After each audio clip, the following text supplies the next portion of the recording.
Taman Merjosari yang terletak di Jalan Mertojoyo Selatan, Kota Malang. Taman yang dikelilingi oleh pohon-pohon yang rindang menjadi salah satu tempat untuk merehatkan diri sejenak. Selain pohon-pohon yang rindang, terdapat juga fasilitas publik yang lain, seperti lintasan untuk berolahraga dan tempat bermain. Seiring dengan zaman yang berubah begitu cepat, maka fungsi dari Taman Merjosari mengalami perubahan fungsi. Dikala pagi hari menjadi tempat untuk berolahraga, maka di sore hari menuju malam, Taman Merjosari menjadi tempat para muda-mudi untuk berkencan. Dengan gejolak kaula yang muda yang begitu besar, mereka memilih taman untuk dijadikan tempat berkencan. Fenomena tersebut menjadikan penyalahgunaan fungsi dari taman. Pada dasarnya, fungsi taman ialah untuk menciptakan interaksi sosial agar menciptakan kesejahteraan masyarakat. Berikut adalah wawancara kami bagi pengunjung. Pertama, seberapa sering Anda ke Taman Merjosari? Mungkin kalau bisa dibilang sering, seminggu mungkin ada kalau 3 kali ya Kak ya. Untuk seringnya ya cukup sering, kayak mungkin sebulan ada 2 kali kayak. Seminggu bisa 4 kali, ya. Seminggu 4 kali. Terhitung saya selama kuliah di Malang, terhitung ini 3 kali mungkin. 4 atau 5 hari sekali gitu. Kedua, apa yang biasa Anda lakukan di Taman Merjosari? Saya itu buat jogging atau cuma sekedar duduk-duduk di taman. Sebelumnya kakak sama yang kakak ini berpacaran atau gimana?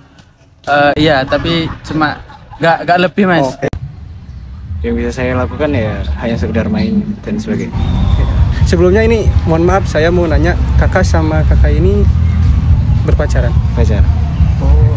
Ya bercanda-bercanda, ngobrol, bahas tugas gitu. Ingatin itu apa Parkir liar. Sama orang pacaran. Kesini untuk ini tadi kebetulan skripsi, saya bantu skripsi. Jadi daripada apa? Kan kos putri, terus baiknya di sini kos putri. Oh ya. Daerah Mertojoyo seperti itu. Ya keliling main sama kucing ini. Udah itu aja sih Mas. Ketiga, mengapa Anda memilih Taman Merjosari untuk sebagai tempat berkumpul atau bertemu? Ya soalnya itu tadi yang pertama kan buat jogging kan ada lapangannya itu Mas. Ya bisa dibuat muter, nah itu salah satunya itu. Terus kemudian juga enak kalau dibuat santai-santai, dibuat nongkrong-nongkrong, yang suasananya kan sejuk di taman. Ya. Yang pertama memang tempatnya enak, dan yang kedua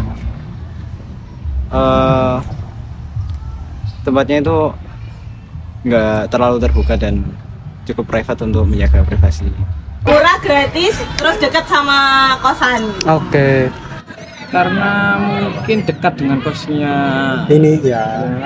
Terus di sini ya mungkin kurang lebih cukup lah untuk tempat apa ya, untuk diskusi, ngobrol ya. Tempat umum yang bahasanya tempat wisata yang ada di Merjosari mungkin ya. Ya selain di sini lebih dekat, tempat lain saya lihat-lihat taman lain itu kayak nggak ada kayak kucing-kucing gini juga, jajannya lebih ramai di sini juga. Keempat, bagaimana Anda merespon kritik atau komplain dari orang-orang yang merasa terganggu dengan penyalahgunaan Taman Merjosari sebagai tempat berpacaran? Ya betul, saya sepakat Kak sama respon kayak gitu, soalnya banyak sama khususnya kan mahasiswa-mahasiswa gitu yang pacaran mungkin di pojok-pojok taman atau di mana. Ya saya sangat mendukung dengan kritikan tersebut, karena emang tujuannya taman itu kan bukan buat kayak gitu. Buat nongkrong-nongkrong teman, buat diskusi juga bisa, olahraga kayak gini juga bisa gitu. Menurut saya kritik dan saran itu bagus karena bisa membangun Taman Merjosari itu sendiri dengan baik. Nah, yang pertama juga orang yang berpacaran tuh tergantung dari orang yang berpacaran tersebut.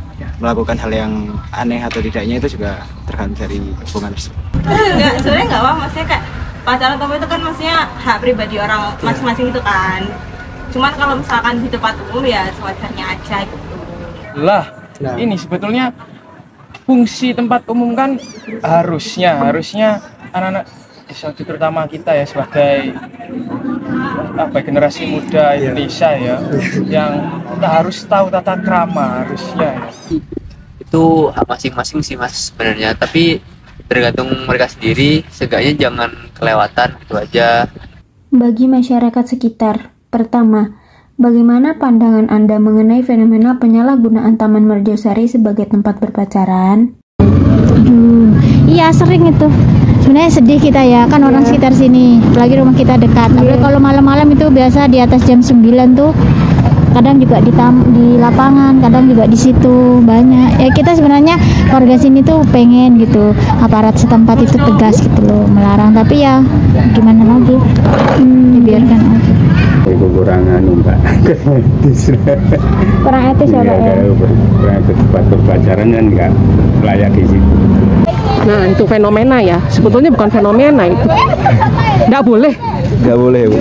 Iya, soalnya apa, fungsinya udah beda. Kalau emang untuk kita butuh taman kota, dimanfaatnya ya untuk menikmati taman kota, bisa buat olahraga, bisa buat event apa, tentang lingkungan juga bisa ya. Kedua, bagaimana tanggapan Bapak atau Ibu mengenai orang yang berpacaran di Taman Merjosari?